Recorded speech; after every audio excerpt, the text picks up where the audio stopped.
Hey everyone, and welcome to today's Explainer. I am absolutely thrilled to guide you through this one because today we are looking at something that affects every single one of us, quite literally every single day. We're going to explore the contemporary global economy. But look, we aren't just going to memorize a bunch of isolated textbook chapters or standalone definitions. That's boring. Instead, we're going to look at this as one continuous, massive chain of consequence. We'll see exactly how a concept born in international boardrooms permanently shapes our natural world and ultimately dictates the very food that ends up on our dinner plates. So, here's our roadmap for today. We'll kick things off with what is economic globalization, then move right into the global trade rules and explore the Sustainability Balancing Act. From there, we'll hit pressure on the environment, look at the food security challenge, and wrap it all up with building sustainable responses. All right, let's dive right in and knock over that very first domino in our chain. Part 1, what is economic globalization? So, the United Nations defines economic globalization as the increasing interdependence of world economies, and this happens through the cross-border trade of commodities and services, the flow of international capital, and the incredibly rapid spread of technologies. Simply put, it's really just about how ridiculously easy it has become for things, whether that's money, ideas, or physical products, to move across national borders today. We just rely on each other way more than we ever have before in human history. But what does this movement actually look like in real life? Well, economist Jeffrey Sachs points out that the mobile phone is perhaps the single most transformative technology for the developing world. Because of globalization, developing nations don't have to spend decades or billions of dollars laying down thousands of miles of expensive landline telephone wires. No way. Instead, they just install cell phone towers. Economists call this leapfrogging. It basically means countries can just skip straight past the old, clunky, expensive methods and jump directly to efficient modern tech. It instantly connects farmers to global markets and everyday people to banking and education. It's a real game changer. Now, of course, all of this global movement doesn't just happen by magic, right? There are rules, which brings us to part 2, the global trade rules. Let's take a super quick look at how these rules actually evolved. For centuries, starting around the 1600s during the mercantilist era, governments kept a really tight grip on trade. This strict control peaked right around the Great Depression in 1929, when countries were fiercely protecting their own struggling economies. But right after World War II in 1945, there was this massive shift. The dominant economic policy of the world totally pivoted away from that strict isolation and shifted heavily toward a much more open, free-flowing system.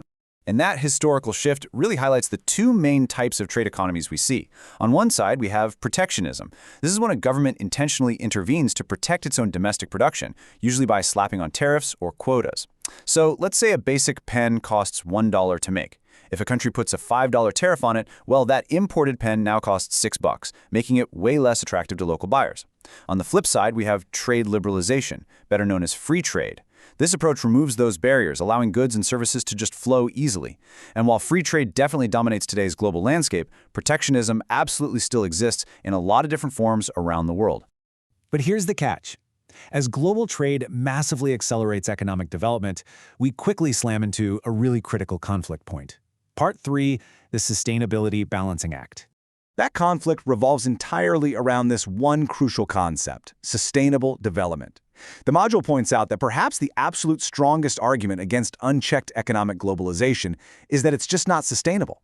I mean, we are burning through water, fossil fuels, and raw materials to fuel all this incredible growth. But sustainable development stops and asks, hey, are we actually leaving anything behind for the future? It's basically trying to find that perfect middle path between relentless economic growth and, actually preserving the planet we live on. And honestly, that leads us perfectly to the next link in our chain. Part 4, pressure on the environment. All this growth puts incredible strain on the natural world, and it's driven by something called the cycle of efficiency, which really kicked off during the Industrial Revolution. It goes like this.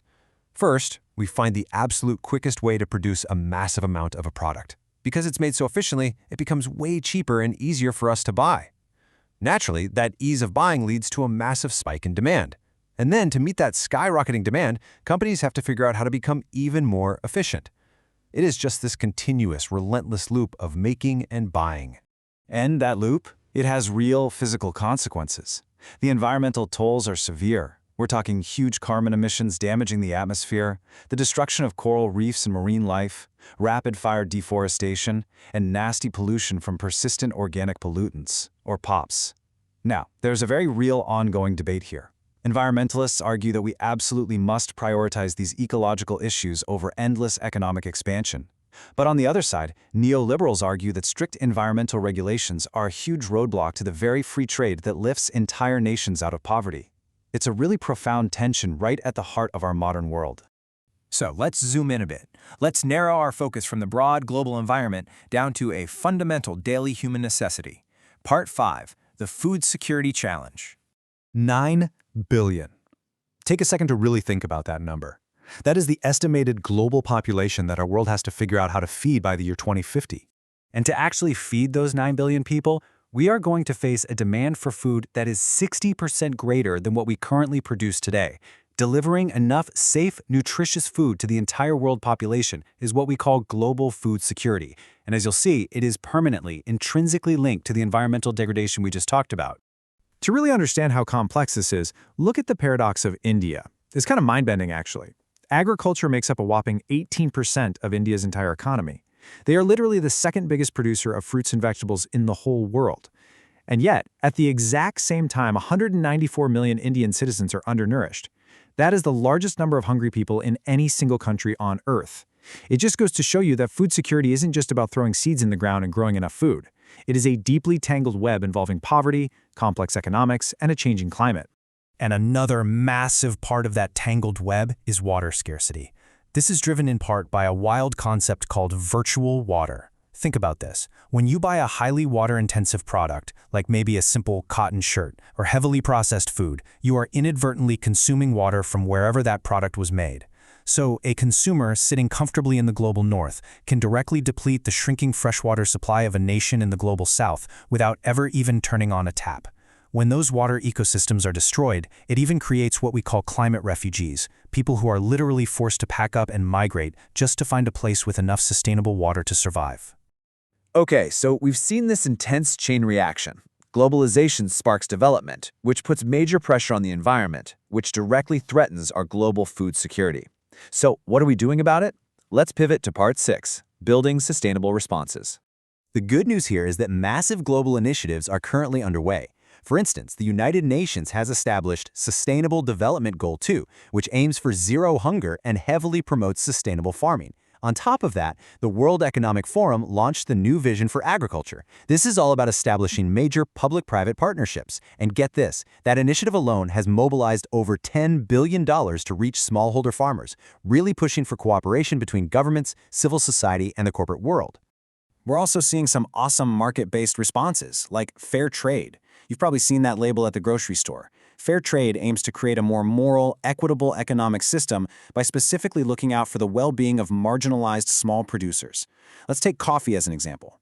While the regular baseline market price for coffee might be, say, $1.25 per pound, certified fair trade coffee ensures those growers get a guaranteed minimum of at least $1.29 per pound. It sets up just prices, protects the workers, and demands environmentally sound farming practices. It basically proves that global trade can absolutely be structured to benefit the producer, not just the consumer. Which brings us perfectly right back to our core formula. It's the whole shebang, permanently linking all these concepts together. Economic globalization accelerates economic development. That rapid development puts tremendous environmental pressure on our planet's finite resources. That ecological straining directly threatens our global food security. And the looming threat of 9 billion people going hungry absolutely demands the need for sustainable development. It is a perfect, unbroken domino effect. So, as we wrap up today's explainer, I want to leave you with a quick question to chew on. Take a look at your own mobile phone, the clothes you're wearing right now, or even just the food sitting in your kitchen pantry. Where do you fit into this global chain of consequence? Understanding your own connections to this web is the very first step toward building a world that can thrive economically while still preserving the amazing planet we stand on. Thank you all so much for learning with me today, and I'll catch you next time.